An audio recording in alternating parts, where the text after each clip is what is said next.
കേരളത്തെ ഒന്നാം സ്ഥാനത്ത് എത്തിക്കുന്നതിൽ ബഹുമാനപ്പെട്ട വ്യവസായ നിയമ കയർ വകുപ്പ് മന്ത്രി ശ്രീ പി രാജീവിന്റെ പങ്ക് വളരെ വലുതാണ്. സാമൂഹ്യ പ്രതിബദ്ധതയും മികച്ച പരിസ്ഥിതി ബോധവുമുള്ള പ്രിയപ്പെട്ട മിനിസ്റ്റർ നിരവധി പുരസ്കാരങ്ങൾക്ക് അർഹനായിട്ടുണ്ട്. മികച്ച പാർലമെന്റേറിയൻ എന്ന ബഹുമതി, മുഖ്യമന്ത്രിയുടെ നവവികസന പുരസ്കാരം തുടങ്ങിയവ അതിൽ ചിലതാണ്. 10ഓളം കൃതികൾ രചിച്ചിട്ടുണ്ട് അദ്ദേഹം. പറയുന്നത് പ്രാവർത്തികമാക്കുന്ന ജനനേതാവാണ് അദ്ദേഹം. ഉദ്ഘാടന പ്രസംഗത്തിനായി ബഹുമാനപ്പെട്ട മന്ത്രിയെ ആദരപൂർവ്വം ക്ഷണിക്കും. ബഹുമാനായ അധ്യക്ഷൻ AL കുടുംബാംഗം കൂടിയായിട്ടുള്ള ശ്രീ ആനന്ദൻ MLA, വേദിയിലുള്ള മിൽമയുടെ ചെയർമാൻ പ്രിയപ്പെട്ട ശ്രീ KS മണി, ഇവിടെ സന്നിഹിതയായിട്ടുള്ള അനികുല തോമസ്, അതുപോലെ തന്നെ MD മിൽമ ശ്രീ ആസിഫ് K. യൂസഫ്, അജിത് കുമാർ, മറ്റ് ജനപ്രതിനിധികൾ, മിൽമ യൂണിയൻ ഭാരവാഹികൾ, KL ഡയറക്ട് ബോർഡ് അംഗങ്ങൾ, തൊഴിലാളികൾ, പ്രിയപ്പെട്ടവർ, KLനെ സംബന്ധിച്ചിടത്തോളം ഇതൊരു ചരിത്ര സന്ദർഭമാണ്. നല്ല രീതിയിൽ 30 ചാർട്ടലുകളാണ് ഇപ്പോൾ ഇവിടെ കൈമാറുന്നത്. അത് ഐസ്ക്രീം കാർട്ടുകളാണ് 30. ചെയർമാൻ 100 തന്നെ വാങ്ങാനാണ് ഉദ്ദേശിച്ചിട്ടുള്ളത്. പക്ഷേ 30 എങ്ങനെ ഇരിക്കും എന്നതിനെ അടിസ്ഥാനപ്പെടുത്തിയിട്ടായിരിക്കും അടുത്ത 70 എന്ന് അദ്ദേഹം എന്നോട് സൂചിപ്പിക്കുകയുണ്ടായി. അപ്പോൾ അത് നിങ്ങളാണ് ഉറപ്പുവരുത്തുന്നത്. പൊതുമേഖലാ സ്ഥാപനങ്ങൾ ശക്തിപ്പെടുത്തി മത്സരക്ഷമമാക്കി ലാഭകരമാക്കുക, ഇതാണ് സർക്കാരിൻ്റെ കാഴ്ചപ്പാട്. ഞാനൊരു 3.5 വർഷം മുമ്പ് ഇവിടെ വന്നിരുന്നു. അതൊരു പ്രത്യേക കാലമായിരുന്നു. അന്ന് ഞാൻ ഒരു കാര്യം പറഞ്ഞു, ഒട്ടും ഡിസിപ്ലിൻ ഇല്ലാത്ത ഒരു സ്ഥലമാണ് എന്നുള്ളത്. കാരണം ഞാൻ വന്നു, അപ്പോൾ തന്നെ മെഷീനൊക്കെ ഇട്ടിട്ട് ആളെല്ലാം ഓടിയെടുത്ത് മെഷീൻ അവിടെ നിൽക്കുകയാണ്, ആളിട്ടു. ഇപ്പം അതൊക്കെ മാറി. അന്നത്തെ പിന്നെ പ്രത്യേക അവസ്ഥ ഉണ്ടായിരുന്നു. തൊഴിലാളികളുടെ മനോഭാവത്തിലും മാറ്റം വന്നു. മാനേജ്മെൻറ്റും കുറെ കൂടി മെച്ചപ്പെടുന്നതായി മാറി. ഇപ്പോൾ 2016 മുതൽ ഇങ്ങോട്ടെടുത്താൽ 58 കോടി രൂപ ഈ സ്ഥാപനത്തിന് വേണ്ടി സർക്കാർ നൽകിയിട്ടുണ്ട് പല ഘട്ടങ്ങൾ. കഴിഞ്ഞ വർഷം 11 കോടിയിലധികം നൽകിയിട്ടുണ്ട്. ഈ വർഷം 11.5 കോടി working capital support, statutory dues, capital extension കൂടി കൂട്ടിയാൽ 11.5 കോടി ഈ വർഷം. അപ്പോൾ സർക്കാർ വിവിധ ധനപ്രതിസന്ധികൾ നേരിടുമ്പോഴും KLനെ സഹായിച്ചുകൊണ്ടിരിക്കുക. കഴിഞ്ഞ വർഷത്തെ 11,30,00,000 എനിക്ക് തോന്നുന്നു SBIയുടെ വായ്പ പ്രതിസന്ധി പരിഹരിക്കുമ്പോഴുള്ള സാമ്പത്തിക സഹായവും അതിനകത്ത് ഉൾപ്പെടുത്തിയിട്ടുണ്ട്. അപ്പൊ അത് മനസ്സിലാക്കി എപ്പോഴെപ്പോഴും ഗവൺമെന്റിലേക്ക് വരാൻ പാടില്ല. കാരണം ഗവൺമെന്റ് ജനങ്ങളുടെ പണം ഉപയോഗിച്ച് സേവനമാണ് കൂടുതൽ നൽകുന്നത്.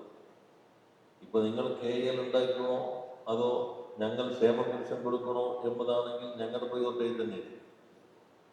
KL വ്യവസായം നിലയിൽ കമ്പനി നിയമം അനുസരിച്ച് തന്നെ പോകട്ടെ, ലാഭം ഉണ്ടാക്കണം. ഇപ്പൊ ഞങ്ങൾ വരുമ്പോൾ എൻ്റെ കൂടെയുള്ള സെക്രട്ടറി പണ്ടവര് വാഗാ ബോർഡറിൽ പോയപ്പോൾ ഓട്ടോറിക്ഷകൾ ഇങ്ങനെ നിരന്ന് കിടക്കുന്ന KLന്റെ ഡീസൽ ഓട്ടോ.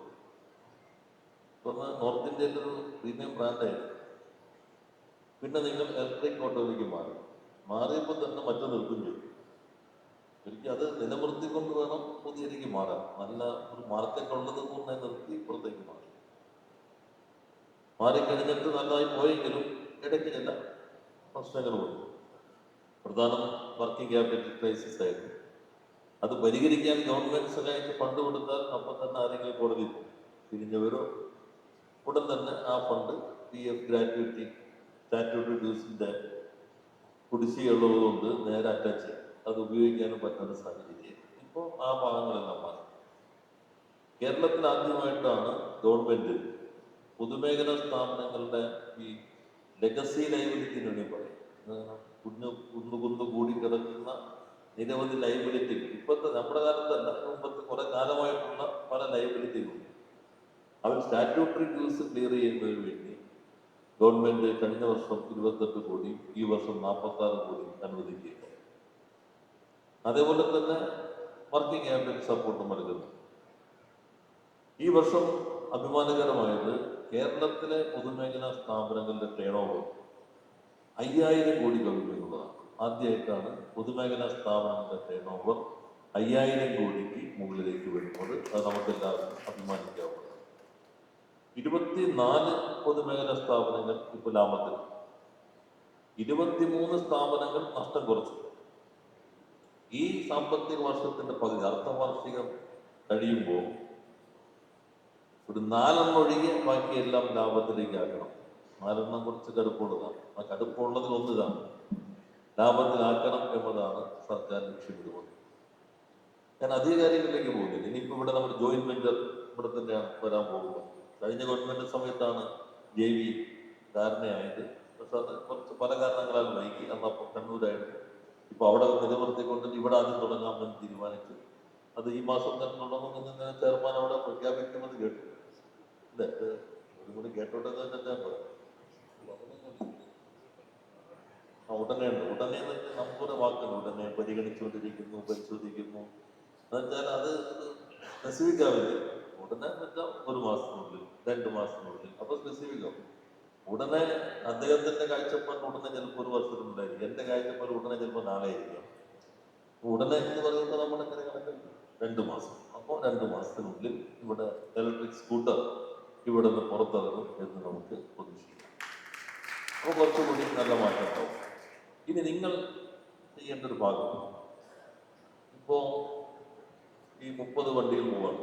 10 തിരുവനന്തപുരം, 10 എറണാകുളം, 10 മലബാർ മേഖല.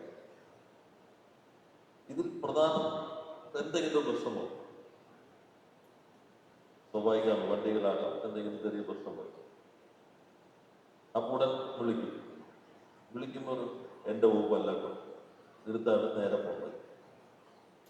പിന്നെ ഈ വിളിച്ചാൽ പാവപ്പെട്ട നീ വകുപ്പത് എന്ത് ചെയ്യും? അപ്പോ എന്തെങ്കിലും പ്രശ്നം ഉണ്ടായാൽ ആരെയാണ് ബന്ധപ്പെടുന്നത്? ഒരു നമ്പർ വേണം, ഫിൽമിങ്. ആ നമ്പറിലാണ് ബന്ധപ്പെടുന്നത്. അവിടെ ഇരിക്കുന്ന ആരാണെങ്കിലും അത് അറ്റൻഡ് ചെയ്യും. എൻ്റെ ഒരു വണ്ടിക്ക് എന്തെങ്കിലും ചെറിയ പ്രശ്നം വന്നു. ഇപ്പൊ തിരുവനന്തപുരത്ത് തമ്പാനത്ത് നിൽക്കാം, അതറിയാവുന്ന ആളുകളുണ്ട്. അത് എൻ്റെ ഡ്യൂട്ടി പെടില്ല, അതിന് വേറെ ആളുകൾ. അപ്പൊ തന്നെ സ്കൂട്ടർ എടുത്ത് പോയിട്ട് ശരിയാക്കിയിട്ട് വരും. നമ്മുടെ ഇവിടെ തന്നെ കമ്പനിക്കകത്താണെങ്കിൽ ഞങ്ങൾ KPPL HNL ഏറ്റെടുത്ത് KPPL ഉണ്ട്. HNL നഷ്ടത്തിലെ കൂട്ടിയതാണ്. അപ്പൊ അവിടെ ഓരോന്നിനും ഓരോ ഡിപ്പാർട്ട്മെന്റ് ആയിരുന്നു. ഒരാള് ജോലി ചെയ്യും, അവിടെ പൊടി ഉണ്ടായാൽ അടുത്ത ആൾ തുടയ്ക്കണം, അടിക്കും, തുടയ്ക്കാൻ വേറെ ആൾ വരും. ആദ്യത്തെ മീറ്റിംഗ് തന്നെ പറഞ്ഞു, നമ്മൾ തൊഴിലാളികളെല്ലാം കോടതി വഴി തീർന്നാണ്, നിങ്ങളെ തന്നെ വീണ്ടെടുക്കാൻ ഞങ്ങൾ ഉദ്ദേശിക്കുന്നത്. നിയമപരമായിട്ട് ഉത്തരവാദിത്തമൊന്നും ഫ്ലെക്സിബിൾ ആയിരിക്കും. നിങ്ങളുടെ തൊഴിലിടം നിങ്ങൾ തന്നെ വൃത്തിയായി സൂക്ഷിക്കും. അവിടെ വെൽഡിങ് നടത്തി കുറച്ച് സാധനം അവിടെ കിടന്ന് അതിന് ക്ലീനിങ്ങിന് വേറെ ആളല്ല, നമ്മൾ തന്നെ നമ്മുടെ വീട്ടിലങ്ങനെ ചെയ്യും. മറ്റു സ്ഥാപനങ്ങളിൽ അങ്ങനെയാണ് വൃത്തിയാക്കി വെച്ചേക്കും. അപ്പൊ ഈ 30 എണ്ണത്തിന് എവിടെയെങ്കിലും പ്രശ്നം ഉണ്ടായാൽ ഞാൻ ആദ്യം എന്ന് പറഞ്ഞ് തൊഴിലാളി തന്നെ പോയിട്ട് ശരിയാക്കി കൊടുക്കണം. എന്നാലേ 70 കിട്ടുള്ളൂ. അല്ലേ? അതൊക്കെ ചെറുപ്പം ഉദ്ദേശിക്കുന്നത്. അതാണ് എഫിഷ്യൻസി നോക്കുന്നത്. കാരണം ഈ സ്ഥാപനം നിൽക്കേണ്ടത് നിങ്ങളുടെ കൂടി ആവശ്യമാണ്. ഗവൺമെന്റിനെ സംബന്ധിച്ച് ഈ വെഹിക്കിൾ ഉണ്ടാക്കാൻ പല സ്ഥാപനങ്ങളുണ്ടാവും. പ്രൈവറ്റ് സ്ഥാപനങ്ങൾ ഒത്തിരി ഉണ്ടാക്കും. അവരെ കുറച്ച് ഇൻസെന്റീവ് കൂടി കൊടുത്താൽ കുറെ കൂടി വേഗത്തിൽ ഉണ്ടാക്കും. ഇത്രയും ഈ കൊടുക്കുന്ന ഈ പണം മുടക്കി ഇൻസെന്റീവോ സബ്സിഡിയായി കൊടുത്താൽ വേറെ ഒത്തിരി സ്ഥാപനങ്ങളോടും. ഇത് നിൽക്കുമ്പോൾ തൊഴിലാളികൾക്ക് പ്രധാന ഉത്തരവാദിത്വം ഉണ്ടാവും. ചോരുണ്ടെങ്കിൽ ചിത്രമുള്ളൂ. ഇത് നിലനിർത്താനുള്ള ഉത്തരവാദിത്വം നിങ്ങൾക്കാണ്. ഇവിടെ ചെയർമാൻ സൂചിപ്പിച്ചല്ലോ, ഒരു സ്പാർക്ക് ഉണ്ട്. നിങ്ങളുടെ സ്പാർക്ക് ഉണ്ടാവണം.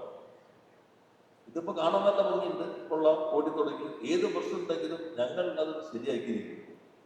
ഇപ്പൊ KPPL അന്ന് 42,000 കിട്ടിയാണ് ഇപ്പോ 3 വർഷം കോൺട്രാക്റ്റാണ്. നമ്മളിപ്പോ സ്ഥിരപ്പെടുത്താൻ ഫിനാൻസ് ഇപ്പൊ അംഗീകരിച്ചു വന്നിരിക്കുകയാണ്. അവരെല്ലാം കാര്യം ഫ്ലെക്സിബിൾ ആയിട്ട് ചെയ്യാണ്. ഞാൻ ട്രേഡ് യൂണിയൻ നേതാവായി പ്രവർത്തിച്ചിട്ടുണ്ട്. ഞാൻ ഉണ്ടാക്കിയ എല്ലാ എഗ്രിമെന്റും പ്രൊഡക്ടിവിറ്റി ലിങ്ക്ഡാണ്. ഒരു ഭാഗം പ്രൊഡക്ടിവിറ്റി ലിങ്ക്ഡാണ്. മിനിമം ഡൗൺ പ്രൊഡക്ടിവിറ്റി, എത്ര വാല്യൂ ആഡ് ചെയ്യുന്നുണ്ട് തൊഴിലാളി, അവനനുസരിച്ച് തൊഴിലാളിക്ക് ഗുണം ഉണ്ടാവണം. നേരത്തെ നമ്മുടെ ബോണസ് എല്ലാം ക്യാബിനറ്റ് വരെ പോകും. കാരണം ഓരോ സ്ഥലത്തും മാനദണ്ഡങ്ങൾക്ക് വിരുദ്ധമായിട്ടുണ്ട്. മാനദണ്ഡമൊന്നുമില്ല, എത്ര കൂടിയാലും ലാഭം കൂടിയാലും ബോണസ് കൂടാൻ പാടില്ല, എത്ര നഷ്ടത്തിലായാലും ബോണസ് കുറയാനും പാടില്ല. അത് ബോണസിന്റെ കോൺസെപ്റ്റ് എതിരാണ്. ഇപ്പൊ നമ്മൾ കഴിഞ്ഞ 2 വർഷമായിട്ട് കൃത്യമായ മാനദണ്ഡം ഉണ്ടായി. ലാഭം കൂടിയോ 2 മുതൽ 8% വരെ ബോണസ് കൂട്ടാം, കുഴപ്പമില്ല, കൂട്ടാനേ പാടില്ല. ലാഭത്തിൽ ചെറിയ കുറവുണ്ടായി, ലാഭം തന്നെ നിലവിൽ തുടരാം. നഷ്ടത്തിലേക്ക് പോകുന്നുണ്ടോ, നഷ്ടം കൂടുന്നോ, ബോണസ് കുറയണം. ബോണസ് മാറ്റിവെക്കപ്പെട്ട വേതനമാണ്, ഒരു മെസ്സേജ് വേണം. അല്ലാതെ ബോണസ് ലാഭം ഉണ്ടായാലും നഷ്ടം ഉണ്ടായാലും ഒരേ ബോണസ് ആണെങ്കിൽ ഒരു സന്ദേശം നൽകില്ല. ഇപ്പൊ നമ്മൾ എല്ലാ PSU ആ സംവിധാനം നടപ്പിലാക്കും. യഥാർത്ഥത്തിൽ നിങ്ങൾ ചെയ്യേണ്ട ഒരു ഭാഗം, ഇപ്പോൾ MD കാര്യക്ഷമമായി പ്രവർത്തിക്കുന്നുണ്ടെന്ന് പറഞ്ഞു. ഒരു PPT നമ്മുടെ BPCLന്റെ എക്സിക്യൂട്ടീവ് ഡയറക്ടറായിരുന്ന ശ്രീ അജിത്താണ് ഇപ്പോൾ അജിത്കുമാർ PPT നയിക്കുന്നത്. മറ്റു സ്ഥലത്ത് ഓപ്പറേറ്റിംഗ് കോസ്റ്റ് എത്ര? ഒരു ഇപ്പോ ഈ ഐസ്ക്രീം കാർട്ട് ഉണ്ടാക്കുമ്പോൾ എത്ര രൂപ? എല്ലായിടത്തും ഉണ്ടാക്കുന്നുണ്ടാവില്ല. അല്ലെങ്കിൽ ഇലക്ട്രിക് കോർപ്പറേറ്റ് പ്രൊഡക്ഷൻ കോസ്റ്റ് എത്ര? ആ പ്രൊഡക്ഷൻ കോസ്റ്റിന്റെ ഓരോ കമ്പോണന്റ് എങ്ങനെ നിൽക്കും, നിങ്ങൾ എങ്ങനെ നിൽക്കും, ആ പ്രൈസുമായിട്ട് എങ്ങനെ മാച്ച് ചെയ്യാം, ഇവിടെ എങ്ങനെ കുറവ് വരുത്തുക? ശമ്പളം കുറയ്ക്കാൻ പറ്റില്ല, ശമ്പളം നമുക്ക് കുറയ്ക്കാൻ വേണ്ടി കൂട്ടും ചെയ്യാം. പക്ഷെ ഒരു തൊഴിലാളിയുടെ ഔട്ട്പുട്ട് എത്ര വരും? ഇപ്പൊ ഒരാൾ പണ്ട് ഷിപ്പ് യാർഡിൽ ഒരാള് വെൽഡ് ചെയ്യും, ഫിറ്റ് ചെയ്യും, അത് കഴിഞ്ഞിട്ട് വെൽഡർ വന്നിട്ട് വെൽഡ് ചെയ്യും. ഇപ്പോ 2 കൂട്ടിലാണ്. അത് നമ്മൾ അസാപ്പ് കോഴ്സ് നടത്തുന്നുണ്ട് ഷിപ്പ് യാർഡുമായി ചേർന്ന്. പാസ്സായ IT കഴിഞ്ഞവർക്ക് നമ്മൾ അസാപ്പ് ഒരു സ്കില്ലിംഗ് അപ്പ് ഉണ്ട്, അപ്പ് സ്കില്ലിംഗ്. അത് ആ കോഴ്സ് പാസ്സായാൽ നേരെ ഷിപ്പ് യാർഡ് എടുത്തോളും. എത്ര പേരോട് എടുക്കും, നല്ല വർക്കാണ്. ഇത് 2 കൂടി ഒരാൾ ചെയ്യും. അപ്പൊ അതുവഴി എങ്ങനെ പ്രൊഡക്ടിവിറ്റി കൂട്ടാം? ഇപ്പൊ ആളുകൾക്ക് കുറവാണ്, കുറച്ചാളെ കൂടി നിങ്ങൾ എടുക്കണം. ഒരു ലെവലിൽ കുറച്ചാളെ നിങ്ങൾ എടുക്കേണ്ടി വരും, എന്നാലും നിങ്ങൾ ഉദ്ദേശിക്കുന്ന രൂപത്തിൽ പോകാൻ കഴിയുള്ളൂ. അത് നിങ്ങൾ ആലോചിക്കാവുന്നതാണ്. പെട്ടെന്ന് തന്നെ സ്ഥിരമായിട്ട് എടുക്കണമെന്നില്ല, നമുക്കൊരു സ്റ്റേബിൾ ആണല്ലോ അതിലേക്ക് എത്താൻ. പക്ഷെ ചില പോസ്റ്റിൽ നിങ്ങൾക്ക് ആൾ വേണം, ചില കീ പോസ്റ്റിലൂടെ ആളില്ല, ഒരു ഹയർ ലെവൽ, താഴെയല്ല ഹയർ ലെവൽ. അതുപോലെ തന്നെ നല്ല പൊട്ടൻഷ്യലാണ് BSSCയുടെ വർക്ക്, നല്ല ലാഭകരമായി പോയിക്കൊണ്ടിരുന്നതാണ്. അത് കുറെ കൂടി നന്നായി തന്നെ കൊണ്ടുപോകാൻ കഴിയും. ഞാൻ മറ്റു കാര്യങ്ങളിലേക്ക് പോകുന്നില്ല. അപ്പൊ നിങ്ങൾ ഒരു പ്രത്യേക ഘട്ടത്തിലാണ് ഇപ്പൊ നിൽക്കുന്നത്. മുമ്പോട്ട് പോണോ പഴയതിലേക്ക് പോകണോ? ഇപ്പൊ നമ്മൾ ശമ്പളം എല്ലാ മാസവും നൽകിക്കൊണ്ടിരിക്കും. കുറച്ച് കുടിശ്ശികയുണ്ട്, അത് അന്നാമത് നിങ്ങൾക്ക് തന്നെ കൊടുക്കാം. അതിന് പറ്റുന്ന ഒരു അവസരം വന്നിരിക്കും. ഇപ്പൊ മുടക്കില്ലാതെ കൊടുക്കുന്നുണ്ട്. ശമ്പള പരിഷ്കരണത്തിന് ഫയലും അവിടെ പെൻഡിങ്ങിൽ നമ്മുടെ ഫിനാൻസിന്റെ പരിഗണനയിലുണ്ട്. അത്തരം കാര്യങ്ങൾ നമുക്ക് പരിശോധിക്കാം. ഈ പറഞ്ഞ കാര്യങ്ങൾ എല്ലാവരും ഒന്ന് ചുരുക്കുള്ള ഇപ്പൊ എല്ലാ യൂണിയനുകളും നല്ല രീതിയിൽ തന്നെയാണ് ഇപ്പൊ പോയിക്കൊണ്ടിരിക്കുന്നത്. തൊഴിലാളികളും നല്ല ധാരണയിൽ ഈ 30 വണ്ടികൾ റോഡിൽ ഒരു കുഴപ്പമില്ലാതെ എത്ര മാർ ഓടുമ്പോഴാ ബാക്കി എഴുതി കൊടുത്ത് നിങ്ങളുടെ പേര്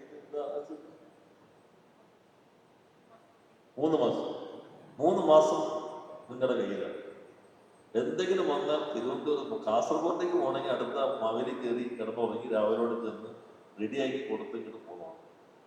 അങ്ങനെ വന്നാൽ ഒരു 70 എണ്ണം കൂടി 100 കിട്ടിയ മിൽമയുടെ ഐസ്ക്രീം നല്ല ഡിമാൻഡാണ്. അപ്പോൾ വീണ്ടും അടുത്തേക്ക് ഓർമ്മ കൊടുക്കാൻ കഴിയും.